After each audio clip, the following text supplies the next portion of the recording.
so excited to be back with you. We've gotten a lot of great feedback about our last couple of recordings, so here we are again. And just to review, all we're doing is welcoming you guys into our morning conversations that we normally have in our office. So, Katherine, how are you? I'm doing well. Just, into the relatively new normal, I suppose, now that it feels like it's officially summertime and it's not that strange Indiana weather where it's, 35 degrees and raining one day to 75 degrees the next day. It's like little more consistent weather-wise, so at least we have that, stability, so to speak, going on right now. So it helps, plan the day a little bit better, but always enjoy the sunshine. What about you? I wish I could tell you that I was outside and I enjoyed the weather this weekend. However, since it was so humid, I stayed in and watched Western documentaries about the Old West. And I've come to gain a little insight into which Old West historians that I like the most. So I'll give you a tip if you find yourself looking for like a Billy the Kid really good documentary. If the Old West historian doesn't have on a vest some type of turquoise and silver jewelry or a combination thereof, just go ahead and find another one. So I've come to identify my absolute favorite historians. So if we were wondering if I was a complete dork, you don't have to wonder anymore. Oh my gosh. So I'm gonna have to add that to my list.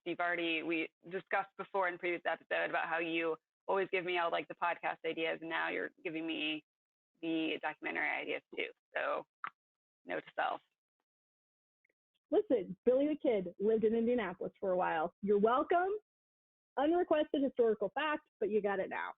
However, what we're actually here to talk about today is pay for performance in this new normal.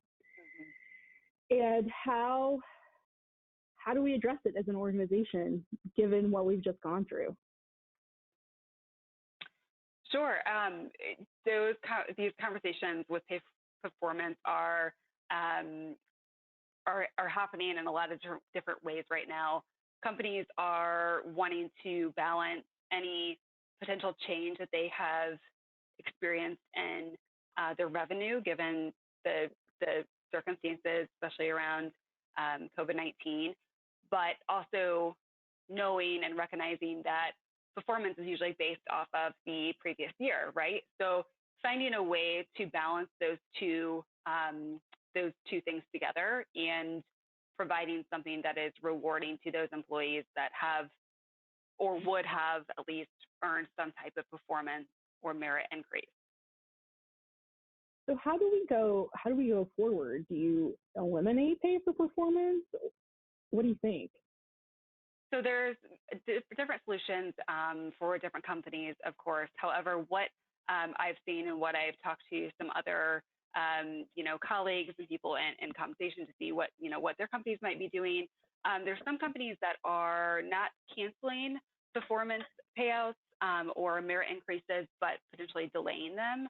So say instead of at the end of April, you might make something effective at the end of Q3, or potentially doing lump sum payouts that would be equivalent to what your merit increase would have been instead of continuing to increase people's salary year over year. So it'd basically be a one-time hit on your finances instead of compounded. So lump sums, I know we've talked about that before. However, could you dive just a little deeper into that for me? Sure. So with lump sums, I usually recommend those if you have a red circled employee. So what I mean by red circled is someone who you know that their pay is well above an established pay range for that role within your organization, or well above the market range. So when you award someone who is red circled, so to speak, a salary increase year over year, because let's say they're an excellent performer, you are widening their red circle, so to speak. So a good way to still reward them but not compound that problem is by giving them something, what's called a lump sum, a one-time payment that would be equivalent to that. So therefore, they're Okay. still being rewarded for their performance, for something that they have, that they have earned, and that they continue to show that they are a high performer within your company, instead of just increasing the red circle. That's really interesting. Could we also talk about, though, the Q3, so postponing those performance plans till Q3? How do we do that? How do we talk to our folks about that? How do we move forward? Well, with anything, and especially with coronavirus, I think communication is absolutely key. If Depending on what your communication has been around any type of performance program or pay increases that you have, will obviously dictate what is going to be the most well received and most expected towards your employee base.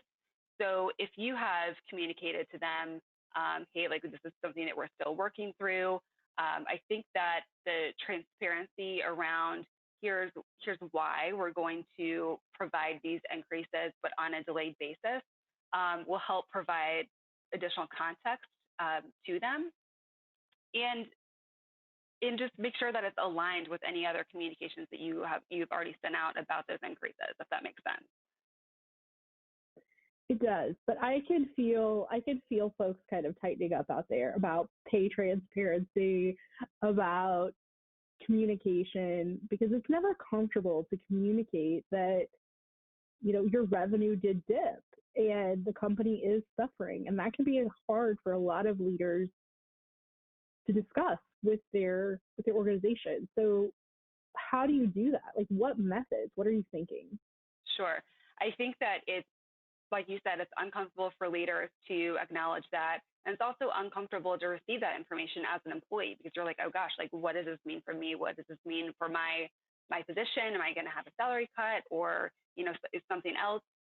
So again, I think that transparency, so say that you want to roll out increases, but you need to do them abbreviated. So maybe not as much as you're going to give, or maybe not retro paid all the way till April. That alone might save you from having to make difficult decisions, such as staff reductions, or pay cuts in other areas. So I think being somewhat transparent about that message to your employees, to say, hey, we know that this is not what we have done in the past. Here's why we're taking these measures. We have, your interests also, at heart, and here's why.